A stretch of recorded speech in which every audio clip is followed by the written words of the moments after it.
everyone, week 4, day 2 today. So our entire workout is going to be done for time and not for reps. So if you remember our very first workout that we did, that Tabata timer, you are going to have a similar workout with it today where the stopwatch on the app will count down for you as you work through as many reps as you can do within the amount of time.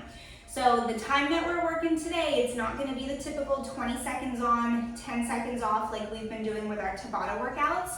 It's going to be 30 seconds of work followed by 15 seconds of rest. So it's gonna be a little extra time than what we've been doing, but your goal is to get through as many reps as you can do within that amount of time. So if you have to rest within those 30 seconds, that's okay. You take a couple seconds to regroup and then you try and get right back to it because your goal is to get as many reps done as you can within those 30 seconds. So 30 seconds of work, 15 seconds of rest. We're gonna work through 3 rounds of that for each exercise. So you will start off with your pop squats. You will do that for 3 rounds. So remember, your pop squat is where you are going to jump your feet out into that squat stance position. You are going to squat, pop it together, and right back down. So we're trying to maintain this for 30 seconds of work. You will have 15 seconds to rest then. 3, 2, 1, the clock beeps again. You're going into round 2 of pop squats. 30 seconds of work, 15 seconds of rest. You do your pop squats one more time, because remember, we're doing 3 rounds of that. If you need to modify, if you can't jump, that's okay. We're going air squats, as many reps as you can do for 30 seconds. And then remember, you can always modify by doing your chair squats. Just bringing those hips down to whatever elevated position you have, working your way through as many reps as you can still. So since we're moving fast with this, it's gonna be really important to keep your core tight the whole way through. So as you're squatting, take that deep breath in. On the way down, and then you are exhaling as you are coming up. Once you are done with your 3rd set, you have 15 seconds to rest, and then we're going right into the next exercise, which is going to be your double bicep curls. Keep the elbows tucked in, shoulder blades down and back, feet in line with your hips, and squeeze your glutes and core nice and tight.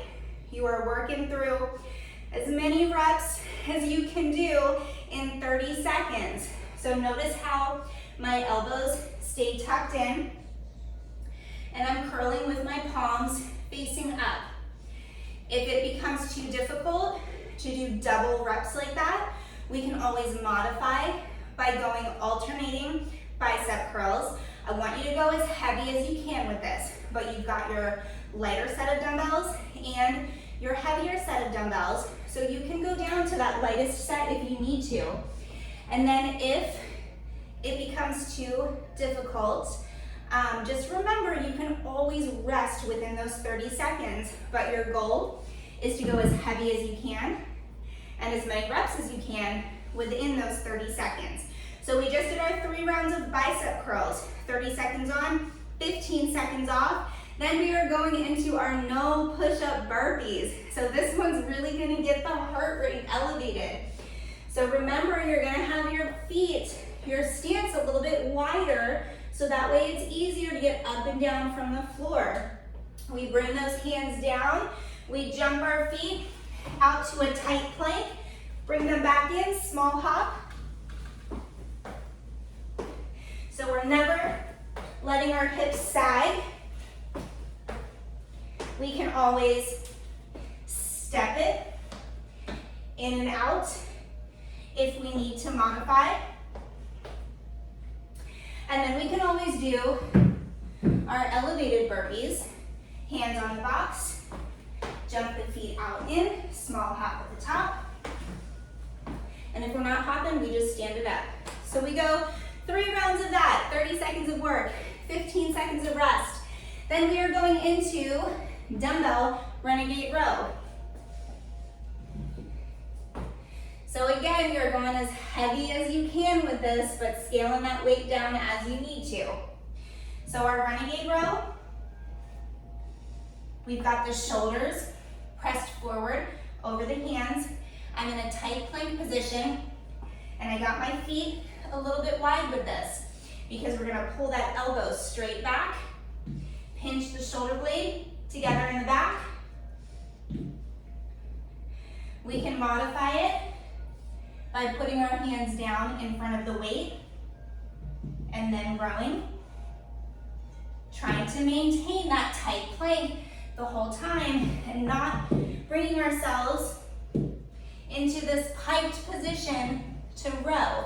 We want to keep the hips down, keep the core and the glutes nice and tight. We can modify it by bringing our weights up onto the box. So we're still in that tight plank position and we're pulling the elbow back, pinching the shoulder blades together, and then we can also place our hands down on the box and row that way. So any of those modifications are fine, but again, your goal is to get as much work done as you can in those 30 seconds. The last exercise to this workout is a double dumbbell hang power snatch. I have a very good video attached to this exercise that I want you guys to watch even after you watch my demo. It has some great instructions to it, and it's gonna help you to just get through that movement. And then I want you guys to practice a few reps. Start with your lighter set of dumbbells. Make sure that you are comfortable with the lighter set of dumbbells before you go up to the heavier set.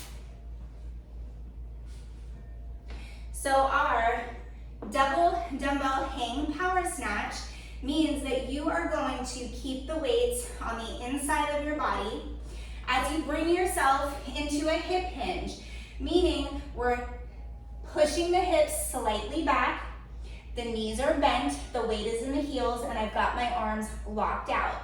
From this position, you are going to stand it up fast and lock out the arms right next to your ears with biceps next to your ears.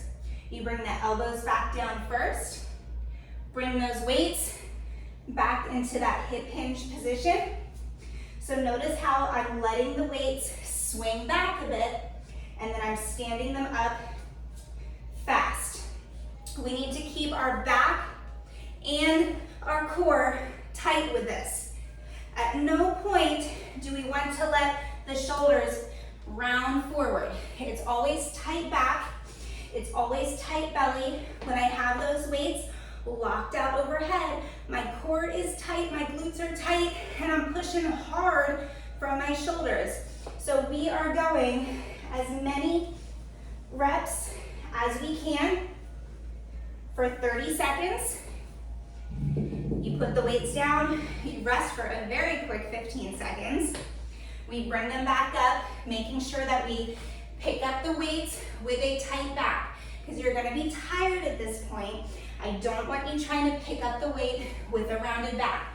We always go shoulder blades down and back, hips down, chest up, stand up with that first rep, and then swing those weights back and all the way overhead, keeping the heels flat on the floor, keeping the belly and the back tight all the way through this movement.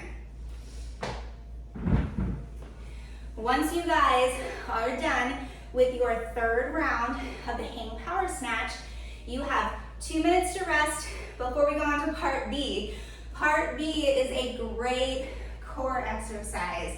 It is called 5-minute abs. And that means you will spend 1 minute at each exercise. We're only going through this for 1 round, but you will spend 1 minute at each exercise and then transition right to the next exercise with no rest. The goal is to have as little rest as possible in these 5 minutes. So the first one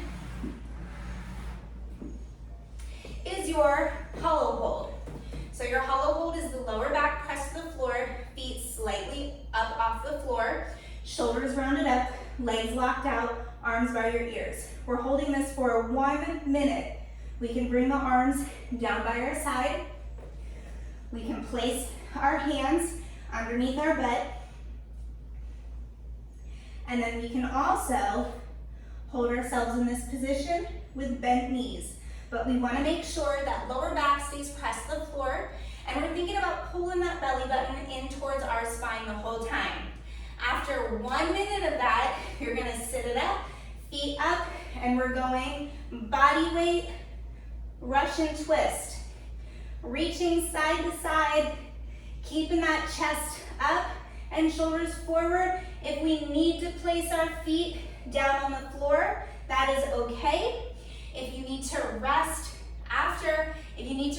before the minute is up, that's okay. Try and give yourself like a 5-second countdown and then go right back to it. The third exercise is going to be Spider-Man plank.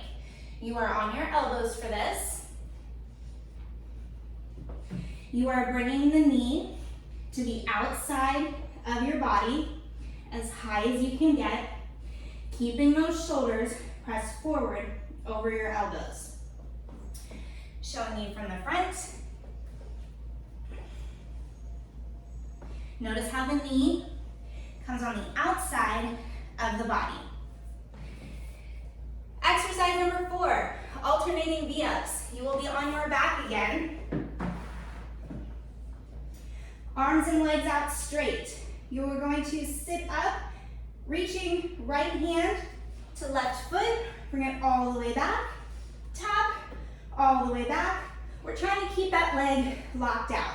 If we need to modify it, we just bend that knee and tap the toe, bringing the knee straight into the chest. We can also take both hands to one knee and tap. And then we can also just do crunches where we're still alternating reps. That's the 4th exercise. The last minute of work is going to be a regular elbow plank.